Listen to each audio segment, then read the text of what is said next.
మహాత్మా జ్యోతిబా పూలే పుట్టినరోజు ఈరోజు. ఆయన ఏప్రిల్ 11, 1827 సంవత్సరంలో పుట్టారు. భారతదేశానికే గర్వకారణమైన సంఘ సంస్కర్త ఆయన. థామస్ పెయిన్ రాసిన ద రైట్స్ ఆఫ్ మ్యాన్ అనే బుక్ ఆయనకి ఇన్స్పిరేషన్. డాక్టర్ బిఆర్ అంబేద్కర్ గారికి కూడా జ్యోతిబా పూలే ఇన్స్పిరేషన్.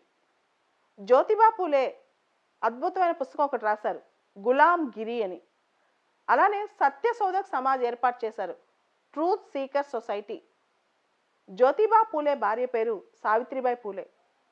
ఆవిడని చదివించింది కూడా ఆయనే. First female teacher in India అంటారు. భారతదేశంలో అతి కొద్ది మందిని మాత్రమే మహాత్మా అంటారు. మహాత్మా గాంధీ లాగా జ్యోతిబా పూలేని కూడా మహాత్మా అని పిలుస్తున్నారు. అదేవిధంగా మహారాష్ట్రలో చాలామంది మగవాళ్ళు కూడా జ్యోతి అని పేరు పెట్టుకుంటారు. జ్యోతిబా పూలే ఒక డిప్రెస్డ్ క్లాస్ సంబంధించిన వ్యక్తి. ఆయన అన్టచబిలిటీకి వ్యతిరేకంగా పోరాడారు. ఆయన రాసిన ఇంకొక పాపులర్ బుక్ గులాంగిరి కాకుండా ఇంకో పుస్తకం కూడా ఉంది, షట్ కార్యక అశుద్ధ్, SHETKARAYAKAASUD. ఈ పుస్తకం చాలా పాపులర్, కానీ ఈ మధ్య చాలామందికి ఈ పుస్తకం అయిందని తెలియదు. ఈ బుక్ దళిత రైతులకు సంబంధించిన అంశాలు దీనిలో ఉంటాయి అన్నమాట.